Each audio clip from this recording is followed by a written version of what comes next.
এখানে যে প্লেয়ারগুলো আমাদের আসছেন তারা কিন্তু অলমোস্ট পরন্ত বেলায় বিসিবিকে আসলে প্লেয়ারদের আকৃষ্ট করার জন্য আমাদের কিছু ডিপ্লোমেসি দরকার। কিন্তু রাশিদ খান যখন প্রথম খেলেছেন তখনও কিন্তু লামি চানের মতনই কিন্তু ছোট একজন প্লেয়ার ছিলেন। বিপিএলটাকেই যদি আমরা এতটাই আসলে স্ট্যান্ডার্ড করে ফেলতে পারতাম যে যেখানে প্লেয়াররা আইএল টি20 এসি টি20 এসব বেছে না নিয়ে বিপিএলটাকে আগে প্রায়োরিটি দিত, সেটাও তো করতে পারতাম। আমরা তো এমনও দেখেছি অনেক ক্রিকেটার নাম রেজিস্ট্রি করেছেন, তারা আবার উইথড্র করে নিয়েছেন, কারণ তারা আসলে শিওর না এখানে খেলবেন কিনা, পারিশ্রমিক পাবেন কিনা, কেমন হবে, তাই না? তো সেই জায়গাটা তো আসলে সমস্যা আছে।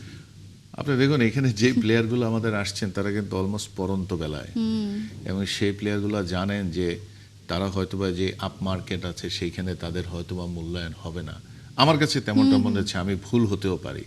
তো সেই জায়গা থেকে বিপিএল যারা আমরা করছি, আমাদের বিসিবিকে আসলে প্লেয়ারদের আকৃষ্ট করার জন্য আমাদের কিছু ডিপ্লোমেসি দরকার, এবং প্লেয়ারদের প্রতি আসলে আমাদের এই আর্থিক যেই কি বলবো আর্থিক যে ইনভেস্টমেন্ট যেটা আমরা করছি সেই জায়গাটায় কিন্তু আরেকটু মনোনিবেশ করতে হবে, কারণ this is totally has become a business venture. প্লেয়ারদের জন্য আর্থিক কতটুকু রিটার্ন পাচ্ছি আমরা অর্থনৈতিকভাবে, সেই জায়গাটা ওনারা দেখেন।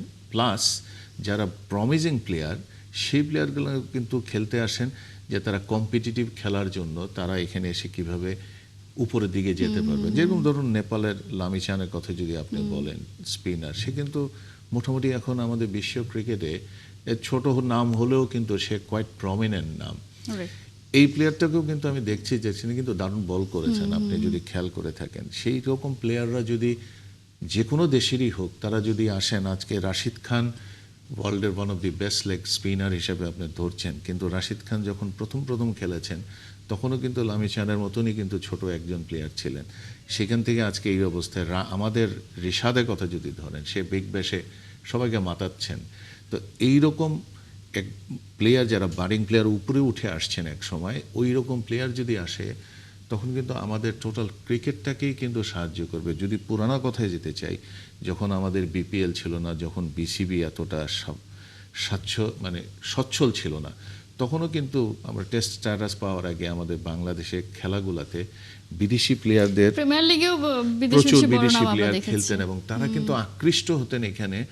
আমাদের যারা ক্লাবগুলো চালাতেন তারা কিন্তু তাদেরকে এনেছেন, এবং সেই সময় খেলেই কিন্তু আমাদের প্লেয়ারগুলো পরিপক্ক হয়েছেন, আন্তর্জাতিক মানে ওঠার চেষ্টা করেছেন, এবং সেটার ফলশ্রুতিতে কিন্তু একটা সময় 2000-এর দিকে আমরা কিন্তু টেস্ট স্ট্যাটাস পেলাম। তারপরেই কিন্তু ইতিহাস বদলে গেল।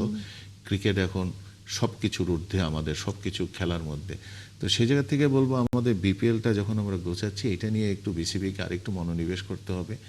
বিদেশি ভালো প্লেয়ারদেরকে যদি আকৃষ্ট করতে পারে, আমরা কাউকে ছোট করছি না, সবাই কিন্তু খেলে যাচ্ছে।